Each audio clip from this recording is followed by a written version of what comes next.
Бүгінгі жаңа сабағымыздың тақырыбы бөлшектердің ақауын анықтау әдістері. Жалпы мұнай өндіру зауыттарында бірнеше жабдықтар болады. Оның бірнеше бөлшектердің ақауын анықтау үшін оларды бөлшектер не істейміз? Жабдықтарын бөлшектеп арнайы цехтарға жібереміз.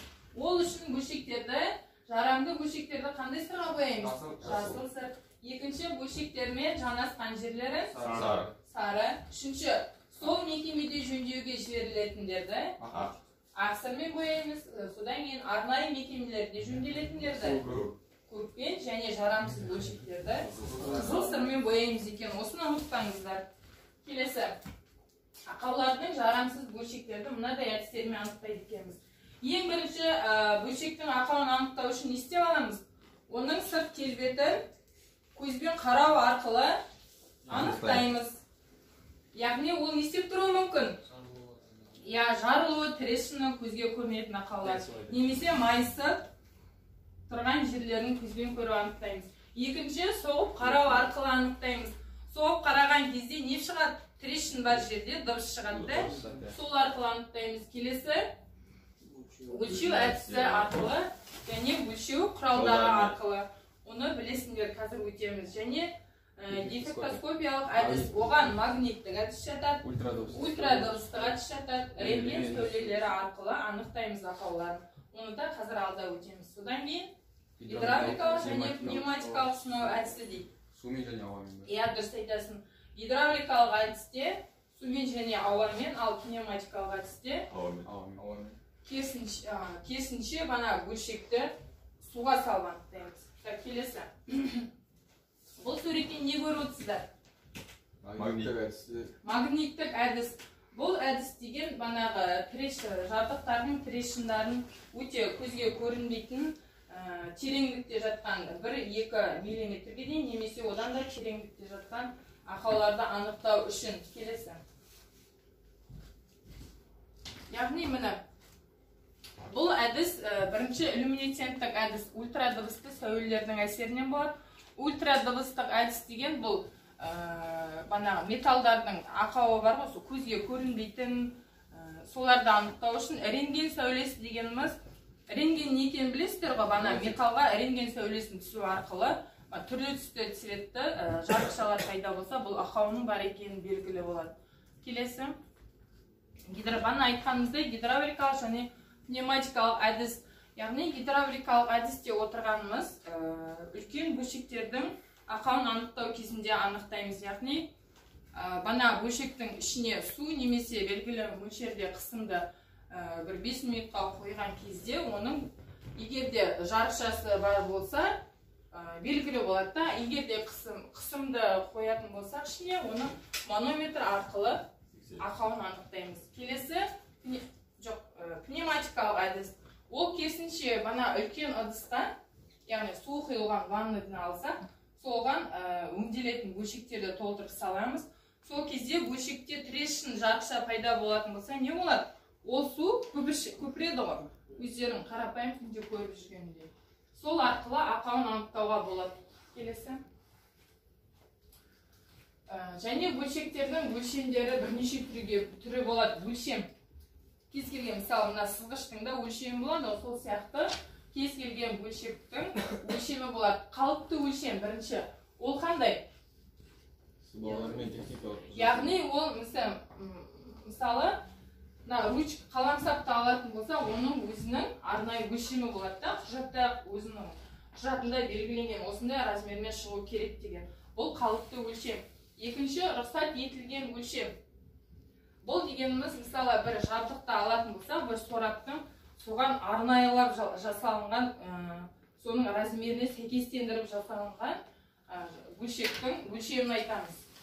Үшінші, шегіне жеткен өлшем. Яғни бұл шегіне жеткенде отырғанымыз енді пайдалануға келмейтін жарамсыз бөлшектердің өлшемін айтамыз. Бұл суретте көріп отырғандарыңыз калибр деген аспап. Бұл жаңаға біздің өлшеуді қажет етпейтін ешқандай мысалы кез келген бөлшектің ақауын анықтау үшін ең бірінші өлшеп аламыз ғой, ал бұл аспаппен пайдалану кезінде өлшемі керек емес. Яғни параметрі сандық мәнін анықтамай-ақ ненің ақауын анықтаймыз. Оны қалай? Мысалы, мынау резбісі бар бөлшектердің ақауын анықтайды, мынау екіншісі тегіс бетті резбісі жоқ бөлшектердің ақауын анықтайды. Яғни шкаласы жоқ болады бұл екі аспаптың да. Келесі. Капиллярлық әдіс бұл да бір бөлшектің ақауын анықтаудың тағы бір әдісі. Бұл әсіресе неде қолданылады? Мынау не? Үлкен тұрбаларда, магистралды және резервуарларда, солардың мына дәнекерленген, сваркіленген жерлер болады, қосылыстар жүктері. Солардың трещинда қосылған жерлерінің ақауын анықтау үшін капиллярлық әдісті қолданамыз екен. Келесі ашалым. Ана капиллярлық әдісте отырғанымыз сонда пенетрант деген нені қоса? Сұйықтық, арнайы суспензиялы сұйықтық міне. Соны трещинға шашқан кезде, жүкті сваркіленген, сол кезде белгі пайда болады. Қай жерде трещин пайда болады, сол кезде түсі өзгеріп, белгі пайда болады. Мына сызбадан қарауға болады. Мынау мысалы жабдық беті, мынау ақауы. Сол кезде мына нені жақтық, пенетрантты жақтық. Ол сіңіп, кері трещин пайда болса, бетіне кері шығады да. Мына жерде трещин ақауы бар деп белгі береді бізге. Келесі, банаға капиллярлық әдісті айта кететін болсақ, резервуардың керосинмен бор ұнтағын пайдалануын анықтаймыз. Яғни, сваркіленген жердің бір жағына керосинді жағамыз да, дәнекерленген жүкке, екінші жағына нен жағамыз? Бор ұнтағын, суда ерген бор ұнтағын жағамыз.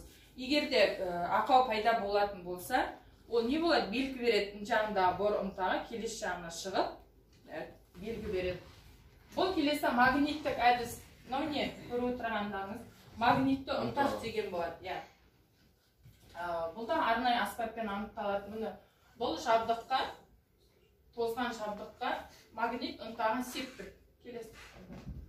Сол кезде мынау магнитті ұнтақты дефектоскопия приборы арқылы жақындатқан кезде магнитті ұнтақтар қозғалып, қай жерде трещин бар, соған қарай ығысып, өзінің белгісін береді.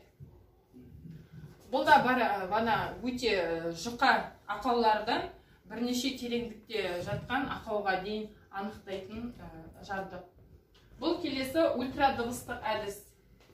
Бұл көбінесе қайда қолданылады деп ойлайсыздар? Ультрадыбыстық әдіс әсіресе ұзын құбырлар, магистралды құбырлардың трещин анықтаған кезде қолданылады. Бұл арнайы суреті көрсетті прибор металдарда, құбырларда тереңде жатқан нелерді, даже 6-10 метрге дейінгі тереңдікте орналасқан трещиндерді анықтау үшін қолданылады екен. Келесі. Бұл ультрадыбыстық әдісті анықтап аламыз, өзінің аппаратын рентген сәулесі арқылы, мынадай қылып диагностика жасап береді. Осы арқылы трещин қаншалықты биіктікте, қаншалықты дәрежесі қандай, соны экранға түсіріп береді екен. Жалпы бүгінгі сабақ бойынша біз бөлшектердің ақауын бірнеше әдістер арқылы анықтауды таптық. Енді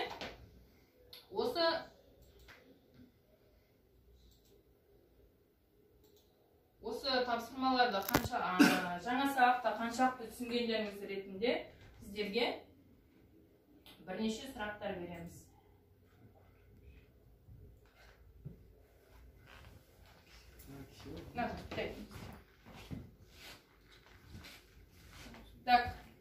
Ештеңе басқа.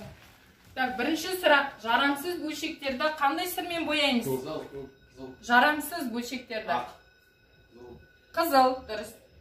Дұрыс бекен қарай. Екінші. Бұл ойын миллион кімге бұйырады деген. Екінші. Анықтау кезінде ақауды магнит себіледі. Сол кезде белгі пайда болған кезде ақауын тауып, қандай ақау екені анықтайтын ферроұнтақ қолданылатын қандай әдіс? Магнитті. Магнитті басып қарай. Дұрыс. Келесі. Өлшеу параметрінің сандық мәнін анықтамай-ақ тыңдайық. Бөлшектердің өлшеуінің ауытқуларын, формасы мен беттерінің өзара орналасуын бақылайтын шкаласы жоқ өлшеу аспабы. Шкаласы жоқ өлшеу аспабы. Қайсы? Калибр. Дұрыс па екен? Келесі. Бөлшекті машинаға қойған кезде келесі жөндеу мерзімі аралығында қанағаттандырады. Қандай жұмыс істеуі мүмкін өлшемдер? Қалыпсыз өлшем. Бана айттық қой. Бір жабдыққа арнайы жасалынған өлшем. Шегіне жеткен. Жоқ, ол тозған өлшемді айтыр. Қалыпты. Рұқсат етілген. Қайсысы сонымен? Қалыпты. Қалыпты ма рұқсат етілген ба? Рұқсат етілген. Ал белгілеп қарайық. Келесі. Су құйылған ваннаға бөлшекті толтырып батырады. Сол кезде түйіршіктеліп шыққан ауа жарылудың белгісін білдіреді. Бұл қандай әдіс? Су құйылған ваннаға бөлшекті толтырамыз. Сол кезде белгі береді. Пневматикалық. Қайсы? Пневматикалық па? Гидравликалық па? Қарайық. Келесі. Машиналар мен жабдықтардың металл конструкцияларын, құрылыс сапасын шеңберінде өткізілген дәнекерленген түйістердің ақауын сапалы бақылау әдісі.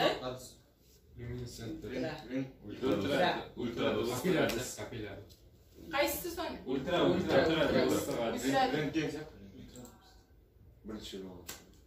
Дұрыс. Барлық сұраққа дұрыс жауап бердіңіздер. Келесі ойынды оқысам.